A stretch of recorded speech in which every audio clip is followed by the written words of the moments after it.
and welcome to Around the Kitchen Table with Renee, and I'm Chef Dennis, and we're going to have some fun today, and Renee is going to show us how to make gnocchis. You go ahead. No, I said, I got to tell you, I had a waitress at one point that used to call them gnocchis, and it was with alioli sauce. I was serving gnocchis with alioli sauce, and I would just go, oh. Well, the way I got my kids to eat gnocchi was, and I say it gnocchi, and I don't even know why I do that, but I say things differently. Differently. I even say the word differently. But I'm curious, George, the new version, that the cat in the Italian restaurant is named Gnocchi.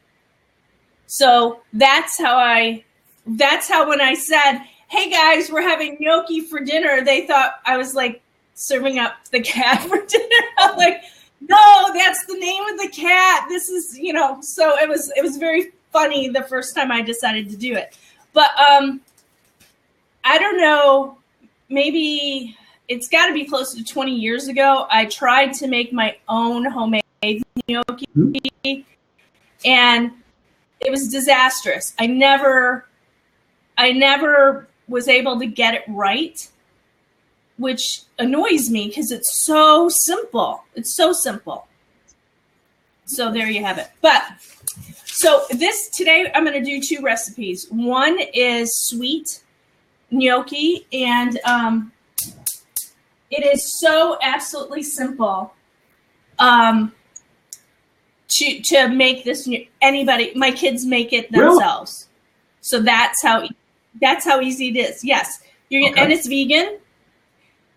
It's vegan if you are a vegan that eats sugar, because there's all those layers of I don't eat sugar, I don't eat honey, I don't, So I'm a vegan who eats sugar and I eat honey. I don't cook with it in my house, but if something has honey in it, I don't have a problem. Well, I never heard of not eating sugar before. What's the philosophy behind sugar? Because sugar is made, the processing of the sugar is made using charred animal bones, cow bones. That I did not know. Yeah. Wow. Yeah. Processed bone char. So, I can't go that far. I mean, maybe I could go that far if I were myself living in my cabin, alone, but I'm not, so I can't, right? Because me personally, I don't eat a lot of sugar and I don't like a lot of sweets, so I can get by without it. But and I could make this recipe with maple syrup if I was that much of a vegan, but I'm just a bad vegan. I guess if maybe a moose peed on the maple tree, we'd have to watch out then, because it would have an animal byproduct. Yeah, really. It's like, how far do you want to take that compassion? And there are really bigger issues in the world than whether I call myself a vegan and I happen to eat honey. There are people dying of hunger who don't have anything. Let's worry about that. But anyway, okay. So I'm hoping, Chef Dennis, that you did not Google what I'm going to make today. Did you Google it at all? So you have no idea? All right. So in the Wall Street Journal, under the eating and drinking section, I found an article with bread crumb pesto. Ooh. Have you ever heard of such a thing? No. It's so yummy. And the story behind it is so cool. I always loved it. I always love the story behind the food. It always just makes the food taste better, right? So this chef, and I'm not going to get his name right because I've never heard of him before in my life, and he's probably never heard of me. So we're even backsies in our house, as we say. All right, so the chef is Massimo Bottura. So this is what he looks like. Okay. Ring a bell? I've never heard of him. So what he did, he said, there's dignity in simple food prepared well. So this chef is known for his intricate postmodern dishes.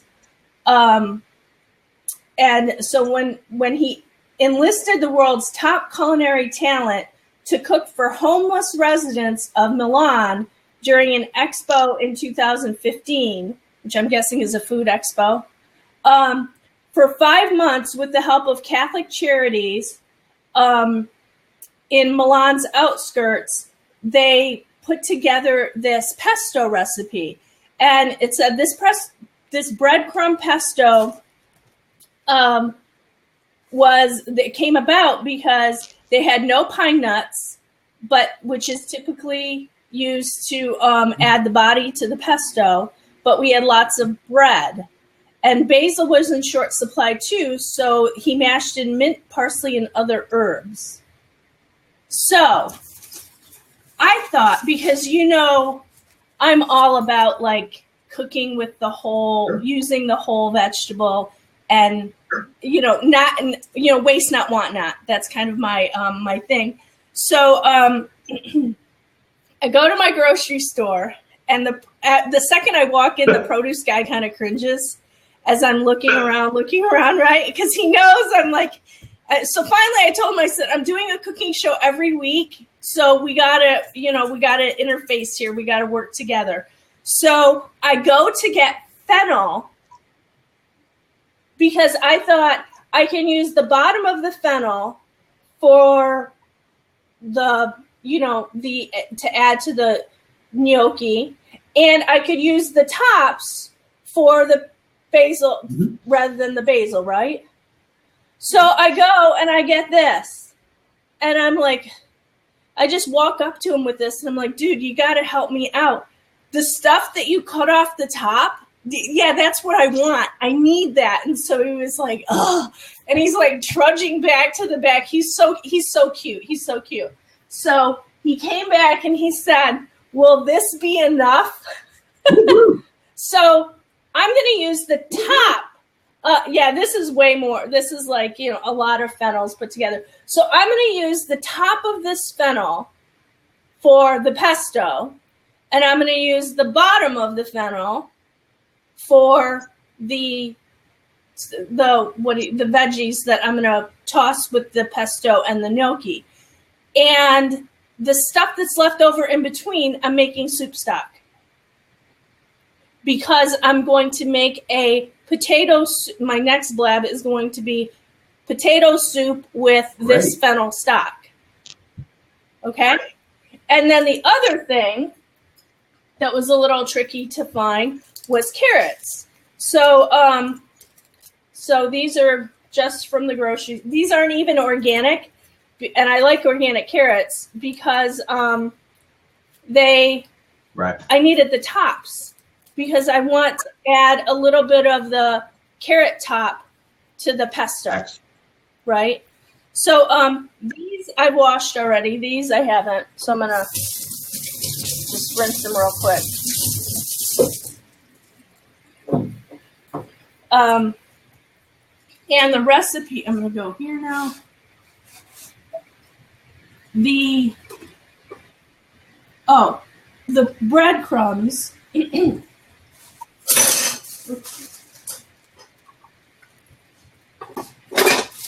The breadcrumbs are from a bread I bought at Zingerman's. And if you follow me on Instagram, you know how much I love Zingerman's Bakehouse in Ann Arbor. So this is a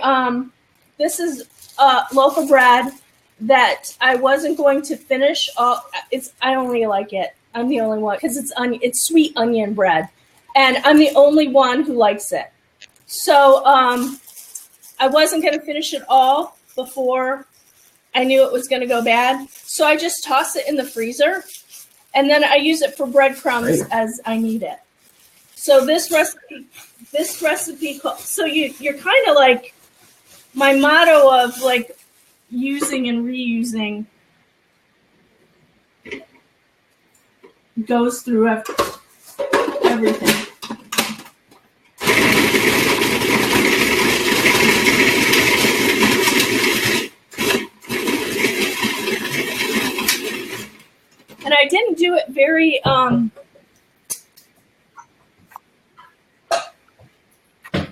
I kind of left it chunky because the pesto kind of looks fun with it chunky because you're not expecting breadcrumbs to be in your pesto. All right, so this is 1 cup of olive oil.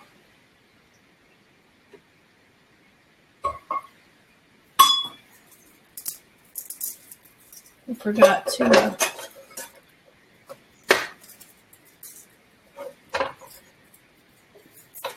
When I made it this weekend for my family, and 3 people out of 6 liked it. So that was kind of a win because you've got this other, because I build it as sweet and savory, right? All right, so I'm just putting in 3 cloves of garlic because maybe 4. I'm going to put 4. And I don't bother doing anything with them because they're going to get zoomed up.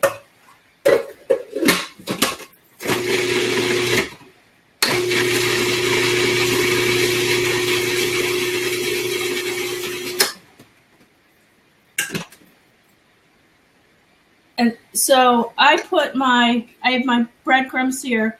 I'm just going to put, this is all gross, and if you put it on your counter, you're going to have a mess to clean up. So I just put it on top of my things there. These are my carrots. I'm working both cameras here, Chef Dennis. You like that? So I'm just grabbing the top part of the carrots, and I'll take out some of the longer stems, but there aren't that many. So I'm just going to throw the top of the carrots in. And the top of the carrots, I tasted them a little bit, and they're not bitter. They're actually on the sweet side.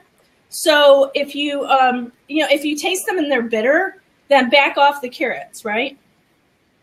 And then fennel, you can just kind of, it just comes, you want the nice leafy things at the end. Now the recipe said 3 cups. So in my world of measuring, which I don't do unless it's olive oil, I just do handfuls. So I tighten that up. So this is 3 cups of herbs. So that's like 1 of carrot, can't think. And then I'll do 2 fennel. And then I just kind of pull them off. Or it would be better to cut them, but I'm not really. Now I'm feeling like I talked too much in the beginning and I'm rushing. No, it's working fine. Don't worry. All right. So then, and this recipe is kind of forgiving. You can just add whatever you kind of think you need. All right.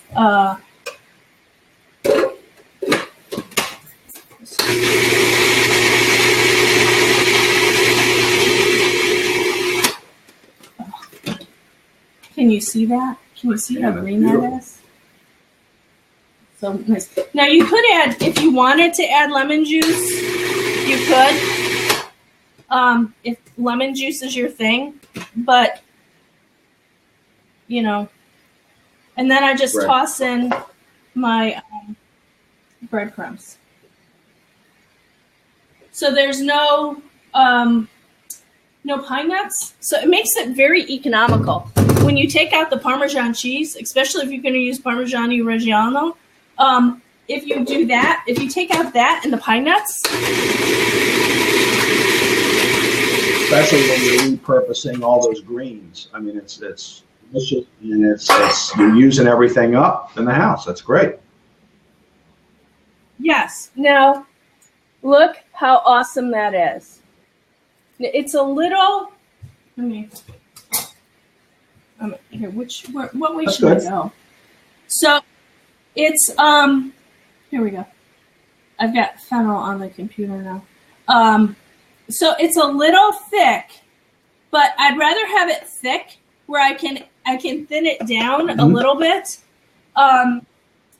versus too thin. No, that makes. Yeah. All right. Okay.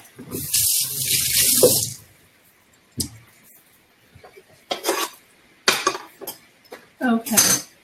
And the gnocchi that I'm using is the dry gnocchi. So this is on the shelf in the pasta section. So this is vegan gnocchi. And I noticed it's in Arlington Heights, which is maybe about 40 minutes from here. I used to live in Arlington Heights. Can you believe it? I lived right next to this gnocchi. So that's kind of fun. It makes it local, but I mean, I did not know that when I had this idea.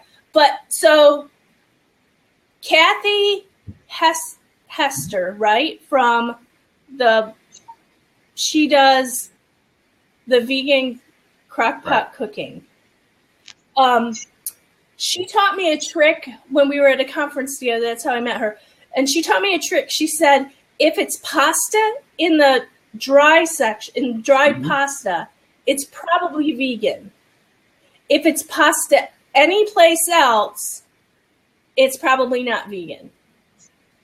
So that cut down on me reading labels constantly. Okay, so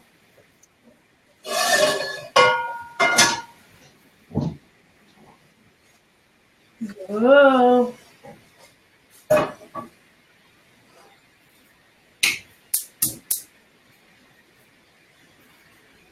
Okay. All right, this is my cast iron skillet, and you're not going to be able to see in that, are you? I'll move the camera in a second. So, can you see inside of it? I can see it. I can see the skillet on the stove. Okay. So you cooked fennel the other day, and so I'm taking these bits out. And did you cut the core out of your fennel? Okay. I couldn't remember if you did not. This guy is, this guy is kind of, you could probably even just pop this guy out. So I'm doing fennel and I'm doing carrots. And I'm going to slice it super thin. And fennel, if you kind of cook it slow, it does not have as much of that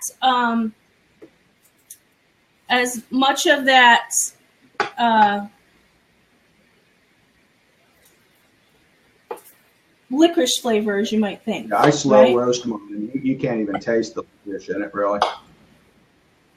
So it's it's not super thin, but it's pretty thin. Let me get rid of that core.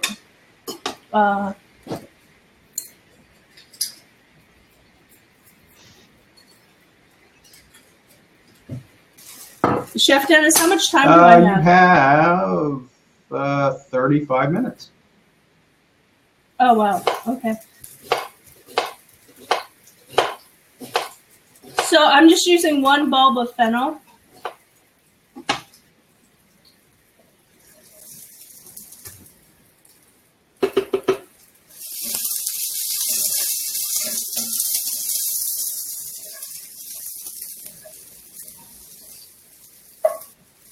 And then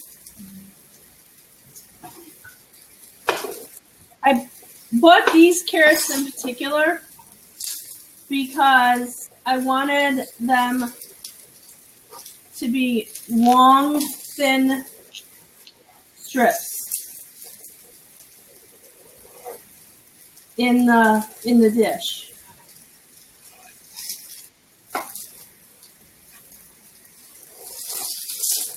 And fennel and carrots cook at the same time.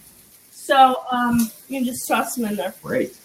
And I scrubbed these carrots. I did not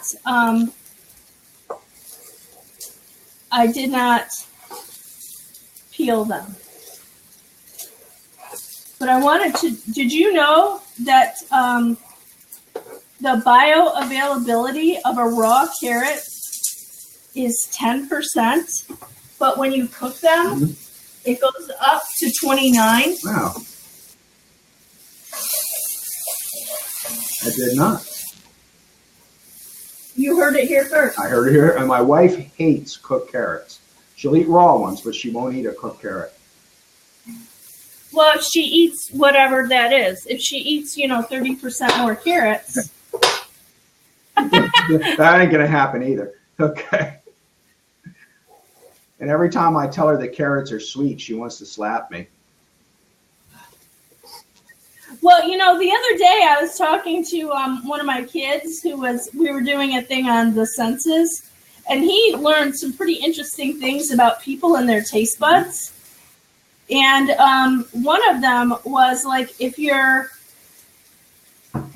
mother eats cilantro when she's pregnant with you, you have a better chance of liking cilantro.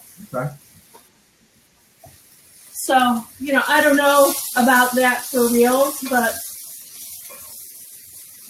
okay. So, I am going to drop the gnocchi in the boiling water, and it only takes a few minutes to cook. Once once they float, yeah, they're good. What I forgot to add to the pesto,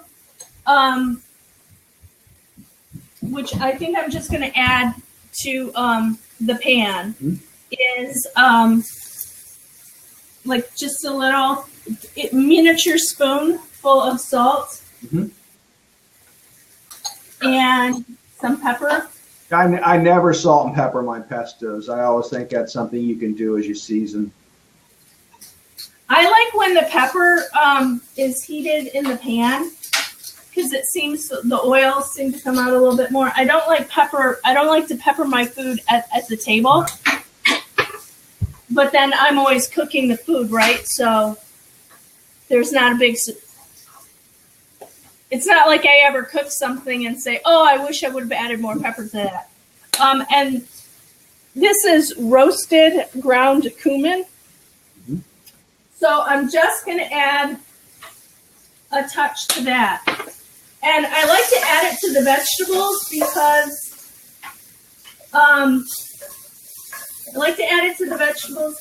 I think it infuses in the vegetables more, right?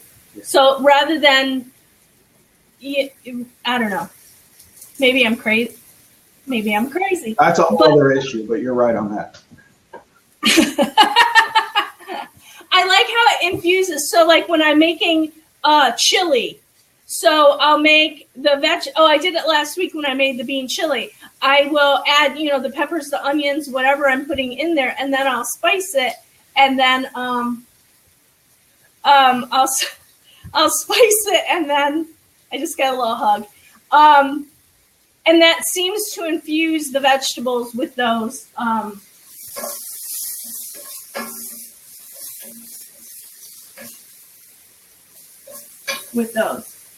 now I need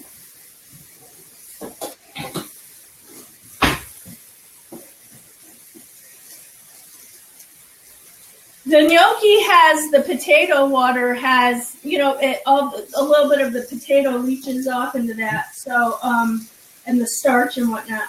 So I just add a little bit of that to my vegetables.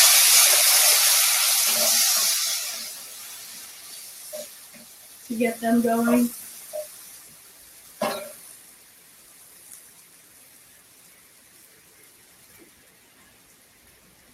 A little bit more. Okay. So why is my gnocchi not boiling, Chef Dennis? I guess it doesn't like that thing over there. Okay, so I've got this guy going. I'm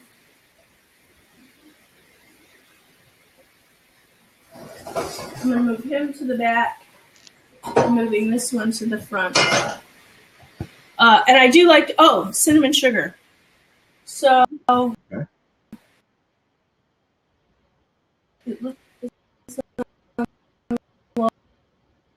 We have Grammy is here, and she wanted to know why we're starting early, and it's 11 o'clock Eastern time, not Central time. And Vegetarian Zen is off. Thank you so much for coming in today. We had a great comments. Hi, Veggie Zen. And JP Design Theory is here, and we've had other people. Okay. We still have other people in there. We just lost your one camera, and we have been having about a 5-second delay between the cameras, which is really strange. Huh. So which one do you have now? I have now? your cutting board. And you don't have me? I have audio, but no, and it says poor internet signal. I have audio, but no picture. Huh. Oh, I have audio only on you too. All right, let me pop out. Okay.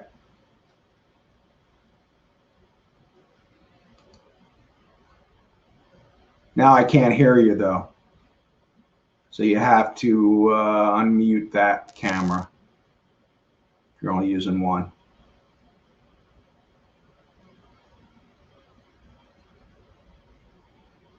Can you hear me? I can't hear you at all now.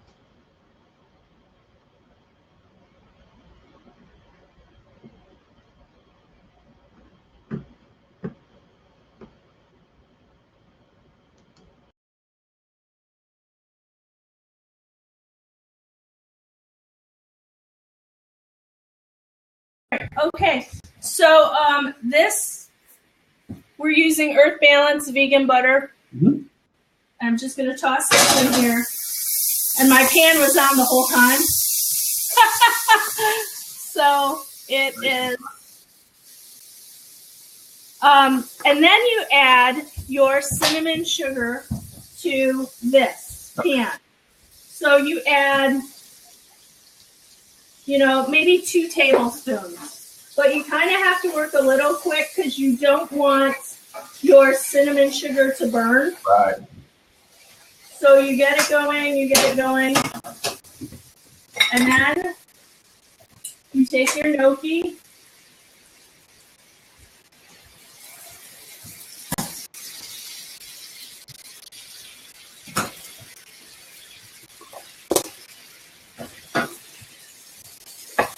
Mm. And you, that looks wonderful already. I can't. Oh, I can only imagine with that pesto and the vegetables. Oh. So this is the sweet, right? Mm-hmm. So I serve this. I'm gonna get this guy going here. So I serve this one with. I will serve this with oranges and blueberries and bananas, like a fruit compote kind of a thing on the side, okay. Because that's kind of what goes with it best, right? And then you've got the fennel and the carrot, and then I'm going to add some of the, oh, look, can you see how beautiful and green that is? Yes, that's gorgeous. Beautiful. So I'm going to add this much.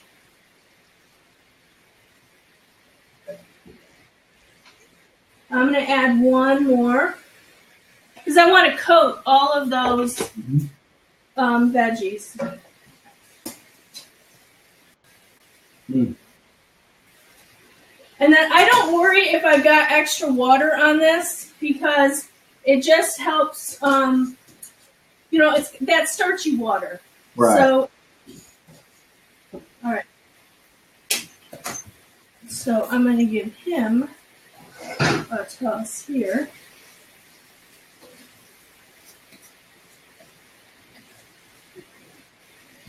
Okay, can you see that? I'm going to plate it. I'm leaning in. It's terrible. I still do that. It looks good.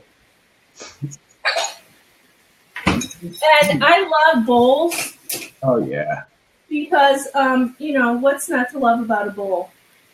And it's kind of ribbony. And you got, Mama San used to tell me, always cut my vegetables exactly the same. Yeah. But I just love this because it's, you've got the ribbons, the color just, with the carrots, the color goes through the entire dish. Yeah. Right? Definitely. Where if they were like itty bitty, no. Then it would be chunky. Yeah, that adds texture and color and just it's a variety on the plate, which makes people want to eat it more. That's perfect. Yes. I absolutely, did I shut that off? Yes. I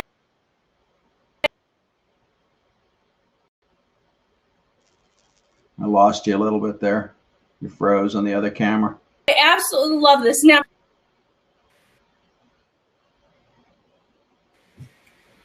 I can see the food, but I can't. Yeah, we lost your signal again on that one. Might want to just refresh it and see if that helps. If you can still hear me. you know what I'm going to do? I can hear you. Oh, you're both gone.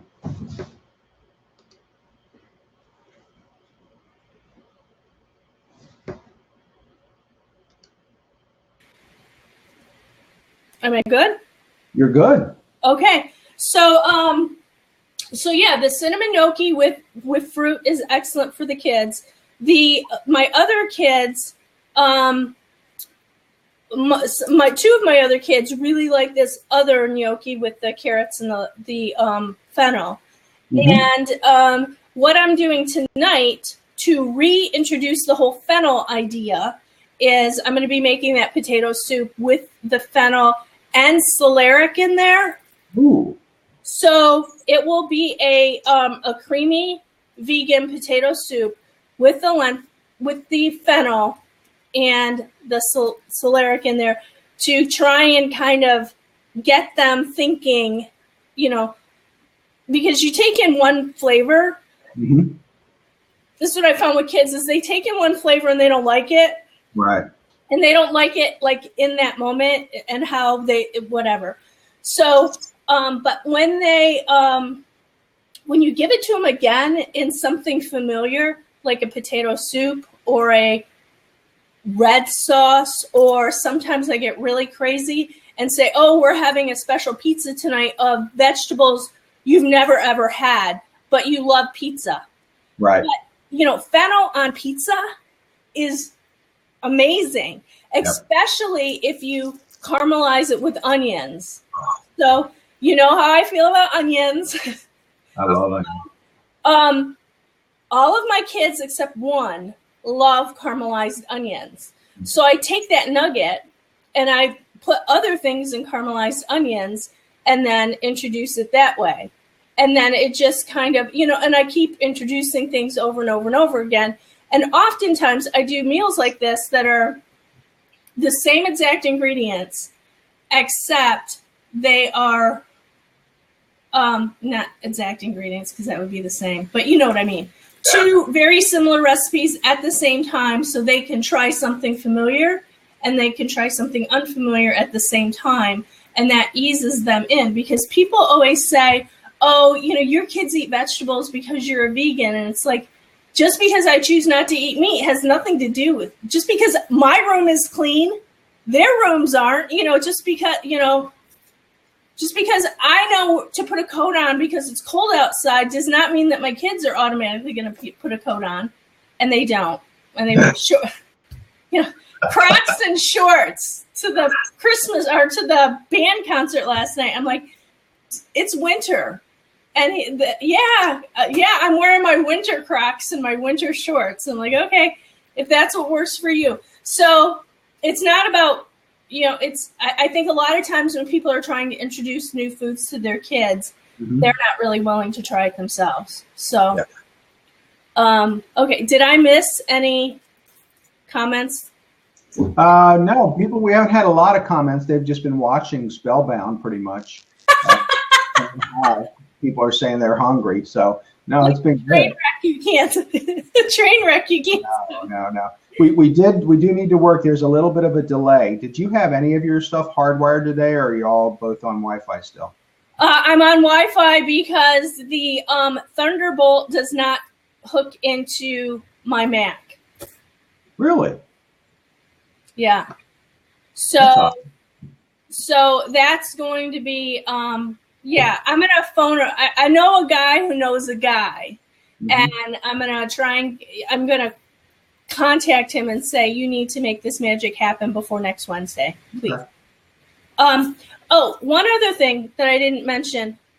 cinnamon sugar. Yeah. Did you notice that I had it already done Yes, up? it's bigger. Yeah. Because cinnamon sugar in our house is like, our house is powered on cinnamon sugar because it goes on everything. It goes on peanut butter sandwiches. It goes on toast when you're not feeling well. Have a bad day. Let's make some toast with some earth balance and some cinnamon, right? It's the cure all. So that and caramelized onions. So I make it by a half a cup of sugar and 2 tablespoons of cinnamon. So, and you don't really need to know that. You just need to know what this looks like in your 1 cup measuring cup, right? Yeah. Because I'm not out, I never measure very much of anything unless I'm baking, right? And I think people get so wound up in how much was that? How much is this? It's like, it's this much, just take a mental picture and you're good. Yep. That's my advice. Take a mental picture. As long as it tastes good, then it's right. Yes. So, Chef Dennis, what are you cooking next? I'm coming on at 12:05 with Susan, and I am going to make a blackened. I'm doing a whole chicken. I'm going to cut it up, and I'm going to make a blackening seasoning. It's not a normal blackening. It's kind of an Italian Creole blackened season, and I'm going to cook that, finish it in the oven, and I'm going to make an Alfredo to go with it. So it's going to be a creamy, cheesy Alfredo with this, not spicy hot, but different kind of spices, because I've got marjoram going in, fennel, mustard seed, I got them all right here, allspice, nutmeg, pepper, garlic, coarse salt. So it's going to be a smoked paprika. So it's going to be kind of an interesting blend of seasonings. And I can't wait. Or, you can always just go out and buy something at the store too. I always tell people, but I like to show some things how to make your own because it's not difficult. And my philosophy on spices is if you buy them, you're liable to start using them. And it's the same with you. Introduce, like my wife hated cilantro. Now she'll eat cilantro. She's still not fond of cumin. And I say cumin because my grandmother's Mexican, and that's how she would pronounce it. But she's starting to come around a little bit of certain spices. So it's a matter of introducing them in different things. And to me, when I was mixing this almost seemed a little bit like a jerk seasoning to it, with the allspice and the nutmeg. So it's going to be fun. Yeah. It has that Cuban. I'm big on Cuban. Yeah. The Cuban kind of spices. Now, are you going to?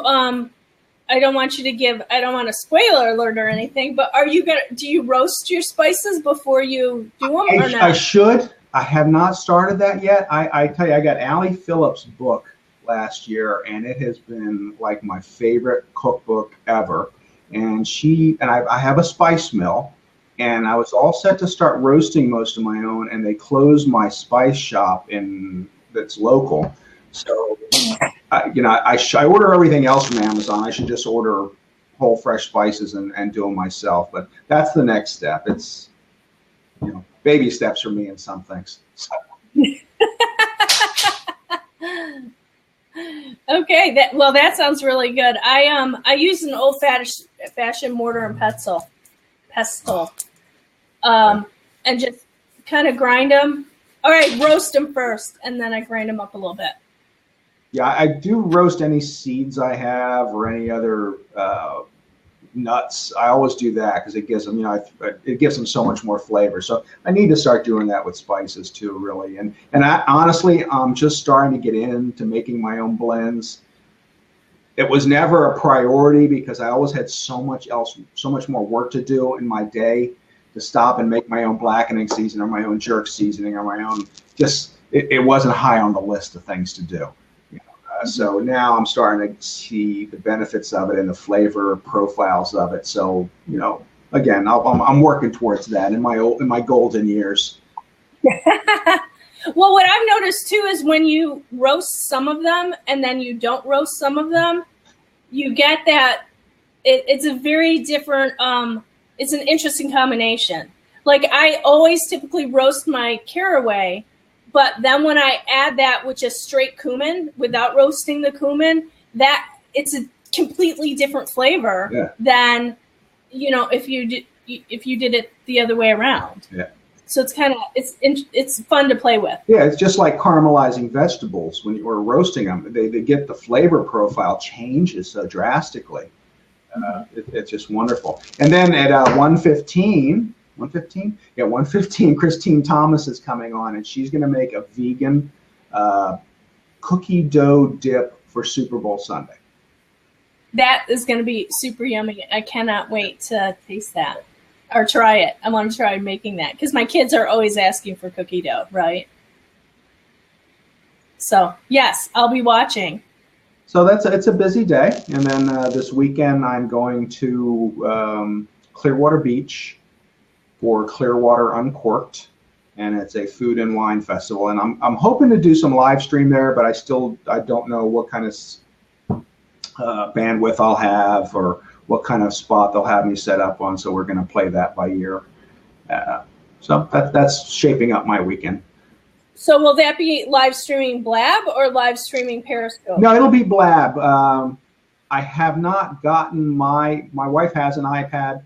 I'm going to get a mini. I decided to get a mini iPad so I could use it for some of these new live streaming social medias that really need the Apple iOS. But my Android phone, which I'm not ready to give up yet, is just not doing it on that. So I am going to get a mini and start using that. But for now, we're going to stick with Blab. There's some new ones out there. Mevi, Fire something. I forget. Fire Talk, Peach. They're all exploding. They're coming onto the scene. And Blab has been a little buggy lately, but again, it's growing. It's in beta. They're still working on it. So I like Blab. I like the whole feel of it, like we're in the same room. So yeah, I do too. Yeah. But I've also decided when things don't work, I'm just going to record it. I'm just going to use my Mac and record it. So nice. Now, there was in the comments. Are you going to go on Snapchat? I tried. Oh, really? You have a Snapchat account? I do. What is it? Is it at Chef Dennis? Everything's at Chef Dennis. But I don't use it. I don't know what the heck to do with it. I'm still thinking about Vine. I need to do some Vines, I think. But there's only so many hours in the day, and I can only do so much. My wife stayed home yesterday. She had a sick day, and I didn't leave my office till about 1:45. And she's going, "Is this what you do every day?" I said, "Yeah. What do you think I do? Sit around and watch TV?" Yeah, it's amazing what how it's amazing to me how long everything takes. Oh my God! Yeah. I mean, and it's not like you're not working. It's just like taking, uploading to YouTube and then, writing the blog post and then, and it's just like, is the recipe right? And then I realized I didn't have a recipe thing on the blog anymore. I don't know where the plugin went. Mm-hmm. So then I had to figure out which recipe thing is best. And it was like, this is just, it was things that I guess, I want to share, but I don't want to do the part where I have to think about which one of the 50 plugins should I use. Yeah, I know. And, people who are coming to my website and finding the recipes, they don't care that they don't know that it took me 2 hours to figure out what plugin to use. Mm-hmm. So, because there are now lots of plugins that interface with online meal plans. Yeah. My Fitbit is new because I'm going to be skinny by the end of 2016. Woohoo! Okay. Maybe I didn't mean to say skinny. I meant a smaller version of myself. And so there are things that like now I'm thinking, should I put for my own reference? Should I put my Fitbit information on my recipes because that way I'd always have it. and anyone else who's making stuff from scratch would have that as well. So there are, it's always something, you can always make something not better, but have more value. Yeah. Right. Because that's what we're trying to do. And if you're doing it for yourself, I think that's a good reason. I mean, I would continue to do that. And if other people can gain from it, that's a good thing. Trying to just do things, you need a motive, you need an incentive, and being just helpful sometimes isn't enough. It has to be that you're using that, and that way it'll make you want to do it more. So I think that's a good idea. Just start doing it for yourself, and other people will gain benefit from it. It smells so good. I can't not eat it. I hear you. I hear you. I put it off really for a long time. I wouldn't have had that much self-restraint. I'm picking at food all the time. Are you? Yeah, I'm making it. It's going to be a little hard today because the chicken won't be done. I'll probably eat some of the Alfredo because I'm going to finish it in the oven. I'm going to get some good color on it and leave it in the pan and then finish it in the oven. Because everything's for dinner, so I got to wait till Lisa gets home to finish it. I'll make a little more Alfredo when she comes home, so it's nice and perfect. But for the chicken, I don't want to overcook it. And I don't want to reheat it after it's overcooked. So, see, that's a good thing about being vegan. Yeah, that's not a problem. Absolutely. And the other thing is that I can leave this on the. I won't, because my little, I homeschool my little guy, and this is his absolute favorite dinner. So he'll see it on the stove. And he will take his fork, and I'll go back to serve it for dinner, and there will be like 5 gnocchi left. And I'll say, yeah, it happens all the time. And I'll say, sweetie, are you hungry for dinner? He was like, no, I'm so full. Oh my, that 10 o'clock snack really filled me up. And he'd be like, yeah, right. So they do that, but that's another thing that I did when I made roasted Brussels sprouts. Mm-hmm. I put just like the gray sea salt on them, and then the olive oil, and then I roasted them, and I cooled them because I was going to use them as part of dinner. And by the time I went to make them for dinner, like the entire pan was gone. And because I'm me, and sometimes forget things, or I'm looking all over the house for these Brussels sprouts, right? And I'm like, I must have put them in a bowl and set them down. No way did they eat a whole pan of Brussels sprouts. But then I asked, I'm like, did you guys eat the Brussels sprouts? And they were like, yeah, Mommy, they were really good. So this will be our dinner again. Oh, I forgot to tell you almost the most important part. You will have leftovers. So I just, put my leftovers in this mason jar. I did not bother covering it with oil. You know how when you use basil leaves, if the basil goes above the oil, they get gross. Yeah. But with this, since it's so emulsed and infused, and the fennel leaves and the carrot tops are more resilient than the basil, it has stayed. I ate this last night.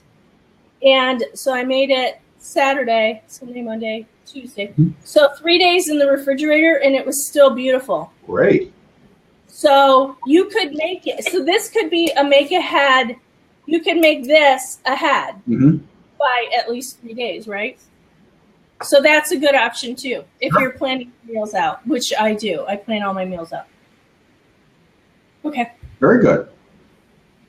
Okay, well, it's been a great show, a lot of fun. I'm really hungry now, and I have to go into my show really hungry. Thank you very much.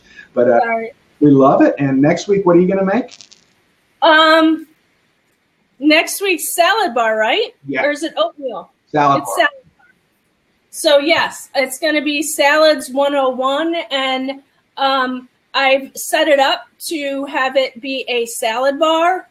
And then I'm going to offer ideas and suggestions on how to take your leftovers from the salad bar, because you will have some, and what you can do with them. Great.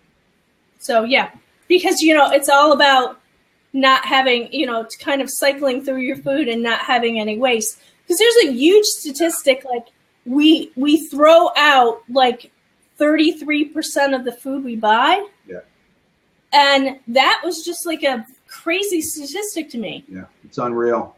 The amount of food that we don't even cook that as people that just we buy and gets thrown out. Not let alone cooked foods that we don't eat. So. Right. So I think we all have a really good intention. Yeah.